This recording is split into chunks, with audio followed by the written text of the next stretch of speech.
चत्वार विघ्नः एवं अस्य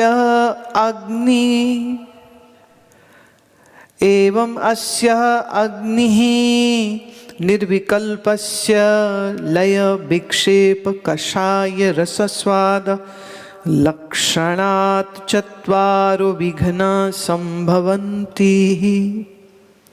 कहते हैं कि सविकल्प समाधि से निर्विकल्प समाधि में जब कोई जाना चाहे तो उसके बीच में 4 ऑब्स्ट्रक्शंस या कहो अवधान या कहो रुकावटें वो आती हैं। हम तुम कहोगे जी अभी तो सविकल्प लगी नहीं, तो फिर इसकी बात क्यों कर रहे हैं? वो इसलिए कर रहे हैं कि भाई जब चलोगे तो तुमको रास्ते में ये देखने को मिलेगा, ये वर्णन करना पड़ता है ना। आप जब जाएंगे यहाँ से कुल्लू तो ये आएगा फिर ये आएगा फिर ये आएगा, बस वही बात है। यह सविकल्प मैं ही सच्चिदानंद हूँ, इस विचार में मन स्थित हो गया और बाहर का कोई विचार दूसरा न रहे, बिल्कुल एकदम मन टिक जाए, स्थिर हो जाए, रुक जाए। सविकल्प। पर सविकल्प से निर्विकल्प तकलीफें आएंगी। पहली लय, नींद। दूसरी विक्षेप, फिर मन बाहर आ गया, घर का बाहर का, खाने का पीने का, आने का जाने का, मेरा तेरा विचार करने लगे। बड़ा अच्छा टिका मन, फिर हिल गया।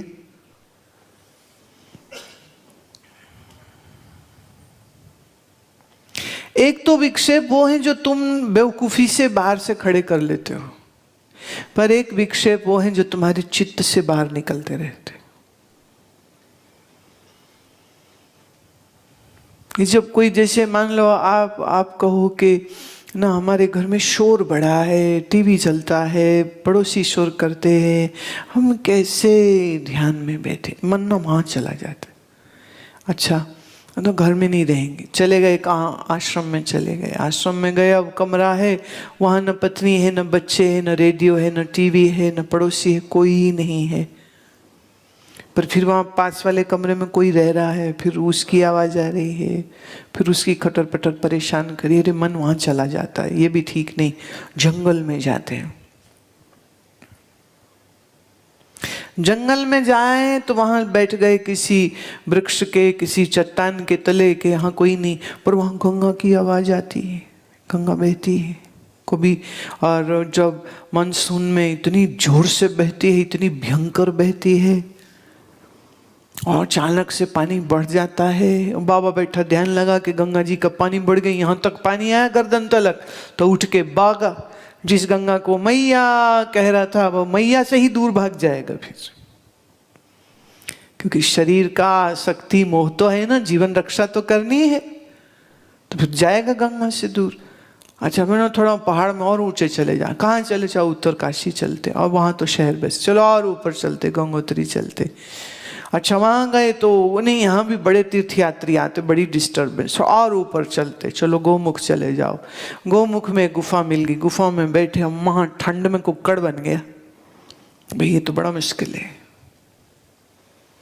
फिर बोरिया बिस्तरा उठाया, फिर उठा के नीचे आ गए, तो नीचे आ गए शोर। फिर एक गुफा मिल गई, चलो ठीक ठाक मिल गई, थोड़ा वार्म भी थी, गर्म भी थी, बैठ गए। आंख बंद करी तो मन घर परिवार, बाजार, बच्चे, पैसा, लेन देन, दोस्त दुश्मन सब दिखा रहा है। अब कहाँ जाओगे? मर के भी ना जो चैन मिला तो फिर कहाँ जाएंगे वाली बात हो गई। संसार बाहर नहीं है, संसार तुम्हारे मन में है। और मन को संसार मुक्त करने का नाम समाधि है। मन संसार से मुक्त हो गया। विक्षेप बाहर के होते हैं, विक्षेप मन के होते हैं। जो मन के विक्षेप होते हैं वो, उनका क्या करोगे? कषाय लय विक्षेप। कषाय मतलब ये जो अंदर छुपी हुई इच्छाएं हैं, आज नहीं है फिर निकलती।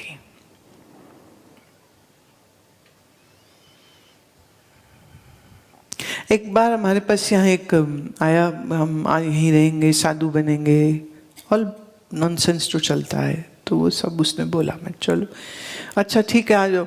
6 महीने गुजरे होंगे, 6 महीने में मेरा जाने का थोड़ा आ गया समय बाहर, तो वो पूछता है बड़ा हंसते हंसते, हम भी कभी जाएंगे आपके साथ?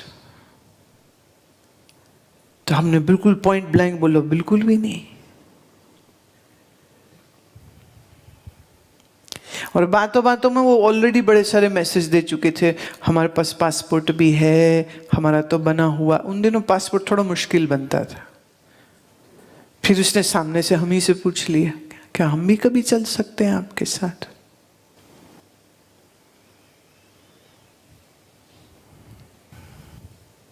पर जिस दिन उनको ये क्लियर हो गया कि यहां नंबर लगने नहीं वाला, फिर उन्होंने अपनी ट्रांसफर करा ली, मूव्ड आउट। अजीब सी बात है। जब भी घर छोड़ के आए थे तो माँ बाप भाई बहन सब कह रहे थे, अरे ये क्यों आ रहा है, इसको समझाओ। मैं कहा ये काम समझाना मेरा काम नहीं है, हमें कुछ नहीं चाहिए, हमें कुछ नहीं चाहिए। बहुत कुछ उसके घर वालों ने भी कहा, बहुत कुछ और लोगों ने भी कहा कि आश्रम जीवन कठिन होता है, तुम कैसे यहाँ रहोगे, तुम नहीं रह सको। हम रह लेंगे, हम रह लेंगे, हम रह लेंगे, हम रह लेंगे।